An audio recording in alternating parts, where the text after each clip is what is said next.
Hello, my name is Gary Betticher and I'm an Associate Professor in Computer Science at the University of Houston Clear Lake. And in this video of best practices for teaching, I want to talk about quizzes. I think quizzes is an important aspect of a class because if students are able to keep up with the reading, they tend to be more engaged in the class. One way to go is to use quizzes with Blackboard, Moodle, or some other quiz facility.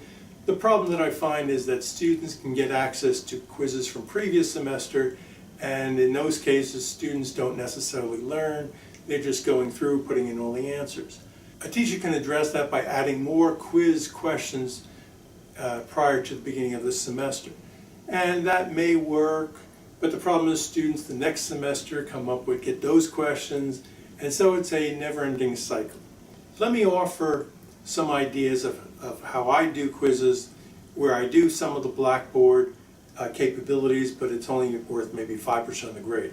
One of the things that I do is I give these short little questions, quiz-type questions at the beginning of a class. And as you see on this index card behind me, there's a space where they have plus.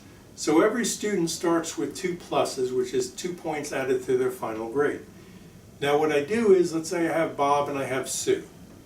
I might ask Bob a question such as, give me the definition of a computer. Just something simple. And if Bob is able to answer the question, there's no change to his index card. Now if Bob cannot answer the question, he gets 1 point deducted from his index card, and I ask Sue the same question. If Sue knows the answer, then she gets the point that Bob lost. Now, if we had 1, 2, 3, 4, 5 students who could not answer the question, but the 6th one does, he or she only gets 1 point, not 5 points. So that is something I do in the class, and it keeps the students up on the reading in the class, and it gets them quite engaged. Let me talk about a fun alternative for administering a quiz. One of my mentors back in the 1980s said something like, the threat of a quiz is as good as giving a quiz.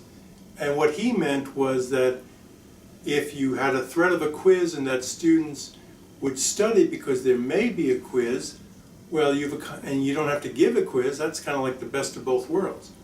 What he did was, let's say there's five columns of students, 5 deep, so you have 25 students, 5 rows, 5 columns. So what he would do is he'd come in with the class with a deck of cards, and there might be 5 students in the first 5 rows, and he'd deal out cards as if playing blackjack.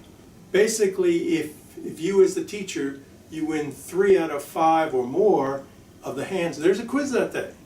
Now if the students win 3 or more out of the 5 hands, there's no quiz. So in the best case scenario, the students win, they're happy because they beat the teacher, and the teacher's happy because the students studied anticipating a quiz. There was no quiz, so you have nothing to grade, but they did study. Now this might be a little unorthodox, but it's just another approach that I've seen over the years. Thank you. A third aspect I want to talk about is that when you quiz, it's easy to say, okay, this week we're doing Unit 3, last week Unit 2. And so you give a quiz on Unit 2. What I'd recommend is to give a quiz on Unit 3 today, even though you hadn't gone over the material. And why do you do that? The idea is this. When I was a graduate student, I would read the material beforehand and create a series of notes, either WordStar or WordPerfect, which kind of dates myself. I would read every chapter, and I would type a 2 to 4 pages summary of each chapter.